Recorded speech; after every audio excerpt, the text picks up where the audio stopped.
নমস্কাৰ, স্বাগতম জনাইছোঁ মোৰ ইউটিউব চেনেল বিজ্ঞাপন নিউজলৈ। মই গাফাৰ হুছেইন আজিৰ ভিডিঅ' লৈ আহিছোঁ DME আৰু DHC ফ'ৰ্থ গ্ৰেড ৰিজাল্ট কেতিয়া দিব এই সম্পৰ্কে। যদি আপুনি মোৰ চেনেলত প্ৰথমবাৰৰ বাবে আহিছে আৰু চেনেলটি পচন্দ কৰিছে তেন্তে ছাবস্ক্ৰাইব কৰিব আৰু ভিডিঅ'টি লাইক কৰিব আৰু বেল আইকনটো প্ৰেছ কৰি ৰাখিব যাতে মোৰ সকলো ভিডিঅ' আপুনি পোনপ্ৰথমে পাব পাৰে। DMA আৰু DHSৰ যিসকল ফ'ৰ্থ গ্ৰেড কেণ্ডিডেটে পৰীক্ষা দি সামৰিছিল তেওঁলোকৰ মনত কৌতূহলৰ সৃষ্টি হৈ আছে যে এই ৰিজাল্ট কেতিয়া দিব।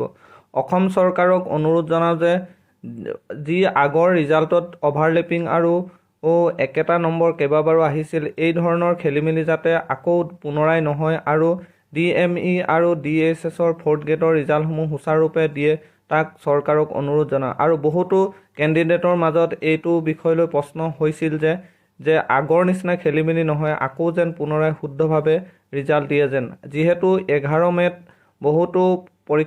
বহুত চাকৰি দিয়াৰ কথা ঘোষণা কৰিছে অসম চৰকাৰে, ইয়াৰ আগেই যে সকলো ৰিজাল্ট দি কেণ্ডিডেটসকলৰ মন যেন জয় কৰে আৰু যেন কোনো খেলিমেলি নহওক তাৰ বাবে চৰকাৰক অনুৰোধ জনাওঁ। DHS আৰু DMEৰ ফ'ৰ্থ গ্ৰেড ৰিজাল্ট সম্পৰ্কে কিবা যদি ক'বলগীয়া থাকে তেন্তে কমেণ্ট কৰিব আৰু মোৰ ভিডিঅ'টি পচন্দ কৰি লাইক কৰিব আৰু ভিডিঅ'টি চোৱাৰ বাবে ধন্যবাদ থাকিল।